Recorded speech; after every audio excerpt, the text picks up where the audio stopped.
Grocery के India के अंदर लाखों स्टोर्स खुले हुए हैं। आपका स्टोर उन सब से कैसे अलग होने वाला है? Okay, that needs to be thought about. क्या कुछ अलग है या आप भी वही कर रहे हो जो सब कर रहे हैं? अगर वही कर रहे हो जो सब कर रहे हैं तो कंपटीशन दबा के होने वाला है। और आजकल तो कंपटीशन सिर्फ ऑफलाइन से नहीं है, ऑनलाइन से भी है। आप भी जब कुछ खरीदने जाते हो तो आप ये भी देखते हो कि ऑनलाइन कितने का है, क्या डील मिल रही है, यस, ऑफलाइन कितने का है। तो you need to think about कि भाई मैं क्या अलग करने वाला हूँ। अब वो दिमाग कैसे खुलता है लोगों का? जैसे ज़्यादातर लोग जो बाहर ट्रैवल करते हैं, जैसे आपने भी पढ़ाई बाहर से करी हुई है। जी सर। कहाँ से करी हुई है आपने? I think Australia and UK. हाँ, ऑस्ट्रेलिया से और यूके से करी हुई है। जी सर। तो वहाँ पे आपने ऐसा बहुत कुछ देखा होगा जो अभी तक इंडिया में नहीं हो रहा है। जैसे इंडिया में जो कॉन्सेप्ट शुरू हुआ है ना 24/7 का, हाँ, कि बहुत सारे ऐसे ग्रॉसरी स्टोर्स खुल गए हैं जो 24 घंटे खुले रहते हैं, यस, या सुबह मान लो 7 बजे से रात को 11 बजे तक खुले रहते हैं। यस। तो ये कॉन्सेप्ट कहाँ से आया? ये आइडिया कहाँ से आया लोगों के माइंड में? कहीं ना कहीं बाहर कोई गया होगा, उसने देखा कि अच्छा वहाँ हो रहा है तो इंडिया में क्यों नहीं हो सकता। यस, तो उन्होंने दिमाग लगाया, यहाँ पे किया, अब वो मॉडल सक्सेसफुल हो गया क्योंकि अब वो कुछ ऐसा कर रहे थे जो और कोई नहीं कर रहा था। ओके, जब सारे स्टोर बंद हो जाते हैं तब भी कुछ स्टोर्स खुले रह जाते हैं, तो अब उनको एक एडवांटेज मिल गया है। तो that is like a USP, that is called unique selling preposition. जैसे आप अहमदाबाद में रहते हो, राइट? जी, तो आपने कोई ऐसा एरिया चूज किया जहां पर जो लोग हैं वो फाइनेंशियली वेल ऑफ है। जैसे अहमदाबाद में बेस्ट एरिया कौन सा है जहां पे सबसे महंगी प्रॉपर्टी है? सिंधु भवन रोड। सिंधु भवन रोड, जी, राइट? ये एरिया आप कह रहे हो मोस्ट प्राइम लोकेलिटी है वहां की। हाँ जी, तो उसके आसपास में देखो जो ग्रॉसरी स्टोर्स खुले हुए हैं वो क्या कर रहे हैं, किस तरह से कर रहे हैं। तो हो सकता है वहां पे आपको एक बहुत बड़ा गैप नजर आएगा कि वो लोकेलिटी तो ऐसी है जहां पर एक से बढ़कर एक घर है, हर घर में एक से बढ़कर एक गाड़ियां हैं। जी, मैं ठीक कह रहा हूं ना? जी, एब्सोल्युटली। यानी कि पॉश लोकेलिटी है, लेकिन हो सकता है उसके आसपास में एक भी ऐसा स्टोर ना हो, ग्रॉसरी स्टोर, जो कि सिर्फ हाई एंड आइटम्स रखता हो, जो उन लोगों के लिए हो जो बहुत ही हेल्थ कॉन्शियस है। ओके, यानी वो चीज जो एक नॉर्मल ग्रॉसरी शॉप में मिलेगी 100 रुपए की, वही चीज किसी दूसरे ब्रांड की वहां पे मिलेगी 500 रुपए की। फॉर एग्जाम्पल मानुका हनी, आपने सुना है इसके बारे में? नहीं सर। न्यूजीलैंड में काफी पॉपुलर है। वो हनी छोटी सी डब्बी होती है, वो 2-3 हज़ार रुपए से शुरू होती है और 10,000 रुपए तक जाती है हनी, जो वैसे कितने का मिलता है? 100-200 रुपए का। यस, तो वो कौन खरीदेगा? वो आप किसी ऐसी लोकेलिटी में चले गए जहां पर के पेइंग कैपेसिटी नहीं है लोगों की, तो गालियां निकालेंगे। वो कहेंगे क्या पागल बनाने के लिए दुकान खोल ली है। बट देयर आर लोकेलिटीज जहां पर वो कहेंगे आपके पास बेस्ट क्या है वो दिखाओ मुझे तो। क्योंकि जो बंदा 50 लाख की गाड़ी रख सकता है, क्या वो 5,000 का हनी नहीं खरीद सकता अपनी हेल्थ के लिए? एब्सोल्युटली। तो इस तरह के प्रोडक्ट्स आप वहां पे रखोगे। वो प्रोडक्ट्स कहां से आएंगे? आपको बाहर से इंपोर्ट करने की जरूरत नहीं है। देयर आर इंपोर्टर्स जो बाहर से इंपोर्ट करते हैं, उन इंपोर्टर्स से आप डायरेक्टली ले लोगे। हो सकता है इसमें इन्वेस्टमेंट उससे कम हो जो आप सोच रहे हो, ऑलराइट। क्योंकि हो सकता है आप अपने माइंड में सोच रहे हो कि मैं एक ऐसा ग्रॉसरी स्टोर खोलूंगा जो बहुत बड़ा होगा। कितना भी बड़ा हो, और बड़े बड़े खुले हुए हैं, उनसे तो छोटा ही है ना। हाँ, कितने हैं जो बहुत बड़े बड़े खुले हुए हैं? मैं नाम नहीं लूंगा बट आप समझ गए होंगे यस, कितने सारे हैं। चेन ऑफ स्टोर्स है यस, जी, जो 10,000 स्क्वायर फीट के हैं, 20,000 स्क्वायर फीट के, 50,000 स्क्वायर फीट के। इतना बड़ा तो आप खोलोगे नहीं। तो कितना भी बड़ा खोल लो उनसे तो छोटे ही रहोगे। हाँ, तो मैं क्या कह रहा हूं, चाहे छोटा सा खोलो, ओके, एक ऐसी शॉप ऐसी जगह पर जहां पर उससे मिलती जुलती और कोई शॉप नहीं है, और प्लस आप उनके घर पे डिलीवर करो। और अपनी मार्केटिंग के लिए एक अच्छी सी बाइक रखो जिसमें कि आपकी ब्रांडिंग हो रखी हो, ओके, तो आपकी एड अपने आप हो रही है। हाँ, जब भी कोई वो बाइक लेकर के जा रहा है, जैसे होती है नॉर्मली सबकी, बट अच्छी सी, इसमें पैसा लगाओ। बजाय बड़ी शॉप में पैसा लगाने के छोटी शॉप खोलो, होम डिलीवरी दो। जी, लेकिन जो छोटी शॉप भी आप बना रहे हो वो अच्छी सी बनाओ, बिल्कुल, क्योंकि वहां पे प्रोडक्ट प्रीमियम है, तो देखने में वो शॉप प्रीमियम होनी चाहिए। तो बड़ी शॉप खोल करके उसमें 20 लाख रुपए इंटीरियर में लगाने से अच्छा आप छोटी शॉप खोलो और उसमें 10 लाख रुपए इंटीरियर में लगाओ। ओके, आप समझ गए मेरी बात? मैं क्या कहना चाह रहा हूं? जी सर। इस तरह से समझ पा रहे हो ना? हाँ, बीइंग स्पेसिफिक। हाँ, you must be very specific yes, कि exactly what is it that you are going to do. किस गैप को आप फिल करने वाले हो, that must be very clear in your mind. तो अगर इस तरह से आप करते हो तो आपके सक्सेसफुल होने के चांसेस बहुत ज्यादा है, उसमें फेल होने के चांसेस बहुत कम है, क्योंकि एक नीड है जो और कोई देख नहीं पा रहा है और कोई फुलफिल नहीं कर पा रहा है, उसको आप फुलफिल कर जाओ तो काम हो जाता है। फॉर एग्जाम्पल मानुका हनी की अभी हम बात कर रहे थे। हाँ जी। अगर आप डायरेक्टली बाहर से मंगाते हो और आप ऑनलाइन सेल करते हो, अब वहाँ पे क्या होगा, आप देखोगे ऑनलाइन कितने कितने लोग हैं, कितने कितने ब्रांड्स के और कितने कितने में बेच रहे हैं। अब आप क्या करोगे, ईमेल्स डालोगे किसको, न्यूजीलैंड में जो कंपनीज हैं जो इस तरह का हनी बनाती हैं, तो आप देखोगे इंडिया में इन 3 कंपनीज के तो हनी हैं, बट बाकी के 10 ब्रांड्स हैं वहाँ पर जिनका कोई हनी नहीं है। आप उन 10 ब्रांड्स को अप्रोच करोगे, क्योंकि इन 3 ही का अगर आपने निकाल दिया तो अव्वल तो there is a strong possibility कि जो ये 3 ब्रांड्स आपको दिख रहे होंगे Amazon पे, फ्लिपकार्ट पे, इनका कोई ना कोई एक्सक्लूसिव एग्रीमेंट होगा इन कंपनीज के साथ में। यस। तो वो कंपनीज आपको एंटरटेन ही नहीं करेगी। नहीं या तो हो सकता है कोई चौथी, 5वीं या 6ठी, 7वीं कोई कंपनी हो क्या सकता है, होंगी जी। बाकी की जो नीचे की 10 कंपनियां हैं वो वेट कर रही होंगी कि वो किसी तरह से अपने प्रोडक्ट को इंडिया में मार्केट कर सके, बट कोई इंडिया से उनको अप्रोच ही नहीं कर रहा है। सब उसी टॉप 3 में फोकस्ड है। और इंडिया के लिए क्या टॉप 3 और क्या टॉप 10?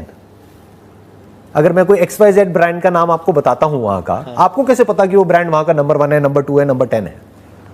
हाँ, जो पिक्चर हम समझे मेरी बताएंगे वही दिखेगी। How do people know in India कि which is the best brand of New Zealand?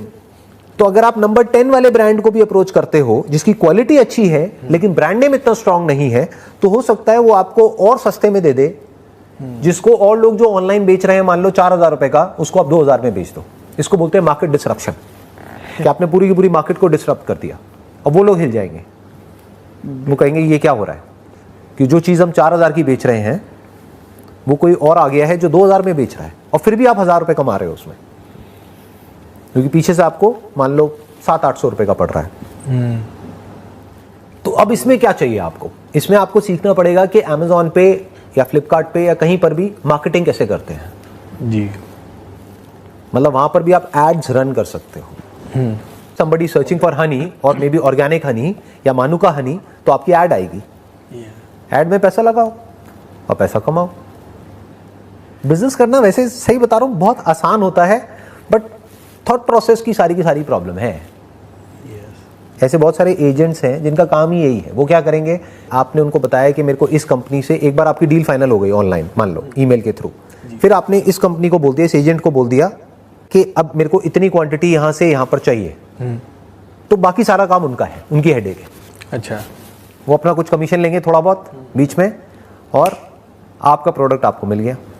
हाँ, तो आप फोकस कर सकते हो हाउ टू सेल, क्योंकि वो लाने का हेडेक आपको नहीं रहेगा। इंपोर्ट करने का सारा हेडेक आपका है ही नहीं। वो किसका है? एक एक्सपर्ट का, जो बंदा उस फील्ड में एक्सपर्ट है, यस, जिसका काम ही यही है। तो वो पूरा हेडेक उसका हो गया। बनाने का हेडेक उस कंपनी का हो गया। आपका हेडेक क्या है? आपके घर में प्रोडक्ट आ गए, छोटे छोटे से डब्बे हैं, मान लो शुरू में आपने ज्यादा नहीं 20 ही मंगाए और 1,000 रुपए का एक पड़ा, तो कितने का हो गया? 20,000 रुपए की इन्वेस्टमेंट हो गई। अब आपकी सेलिंग स्किल्स और मार्केटिंग स्किल्स यहां पर काम आएगी।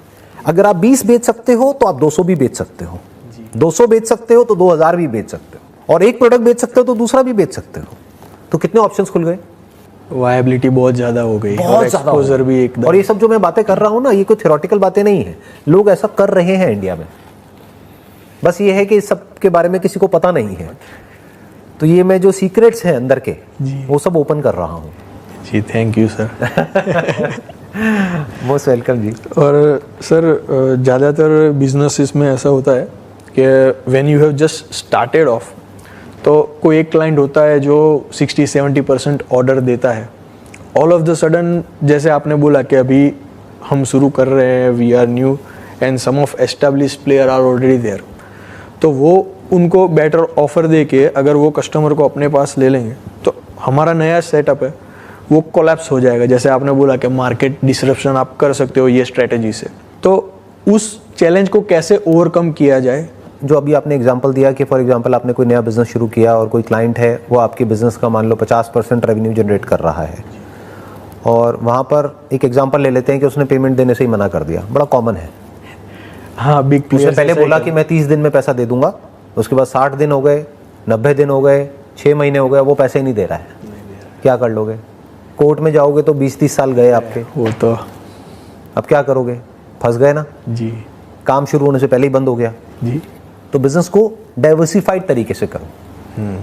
शुरू में बड़ी मछली को पकड़ने की बजाय छोटी छोटी बहुत सारी मछलियों को पकड़ो। कि बड़ी मछली को पकड़ने के लिए बड़ा और स्ट्रांग नेट भी तो होना चाहिए ना।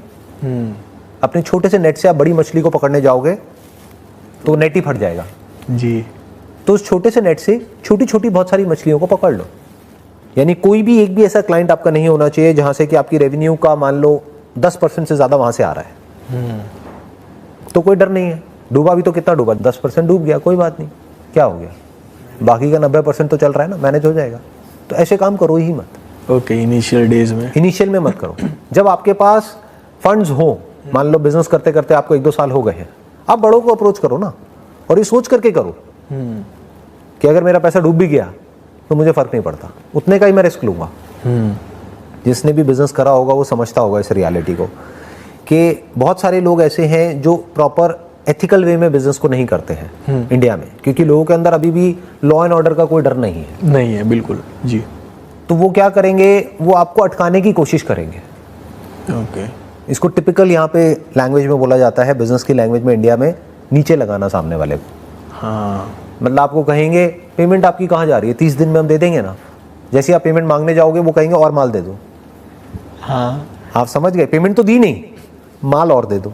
फिर आप माल दोगे 100 रुपए का, पेमेंट वो देंगे 50 रुपए की। हाँ, तो पहले की 100 रुपए की पेमेंट थी, उसमें से 50 दिया उन्होंने, तो 50 पुराना बाकी हो गया, 100 नया हो गया। तो 100 से कितना हो गया, 150। आपका रिस्क बढ़ गया। ये 100 रुपए बढ़ करके कब 500 रुपए हो जाएगा, 1000 रुपए हो जाएगा, आपको पता भी नहीं लगेगा। फिर एंड में जब 1000 रुपए हो जाएगा तो वो वेंडर चेंज कर देंगे। हाँ, ऐसा होता है। कहेंगे भाड़ में जाओ, हम तो उससे ले रहे हैं। और उसके पीछे भी कोई ना कोई रीजन दे देंगे। वो ये थोड़ी बोलेंगे कि हम आपका पैसा नहीं दे रहे, क्योंकि फिर तो उनकी क्रेडिबिलिटी खराब हो जाएगी ना। वो क्या कहेंगे, आपके प्रोडक्ट में कमी है, ये क्या दे दिया हमको, इसकी वजह से हमको इतने का नुकसान हो गया, अब हम आपके पैसे नहीं दे रहे। ये सब चीजें होती हैं, ये ग्राउंड रियलिटी के बारे में मैं आपको बता रहा हूँ। Format perfect. इसके बारे में जो फर्स्ट टाइम एंटरप्रेन्योर्स होते हैं, जो स्टार्ट कर रहे होते हैं, उनको पता ही नहीं होता है, तो फंस जाते हैं। यस। तो ऐसे काम करो जहां पर अगर पैसा आपका डूब भी जाए तो आपको फर्क ना पड़े। आपका मंथली कैश फ्लो पे असर नहीं पड़ता, you will be able to maintain. 5-10% चला भी गया तो उससे बिजनेस में फर्क नहीं पड़ता ना। जी। बेटर स्टिल, अगर आपने पूरा ही डाइवर्सिफाई कर दिया कि एक क्लाइंट से आपका 1 या 2% से ज्यादा आता ही नहीं है, तो कोई डर ही नहीं है। हाँ, वो आप अगर वो ज्यादा नौटंकी करे या ज्यादा ऐसी कोई उल्टी सीधी टर्म्स आपके सामने रखे जो आपको ठीक नहीं लगते, तो आप ना कह सकते हो उसको। एब्सोल्युटली। वो ओवर नेगोशिएट करे, जितना आपका मार्जिन है उससे भी नीचे आपको ले जाने की कोशिश करे। आप बोल दो मैं नहीं देता प्रोडक्ट, वो कहेगा मैं कॉम्पिटिटर के पास चला जाऊंगा, चले जाओ, आपको क्या फर्क पड़ रहा है।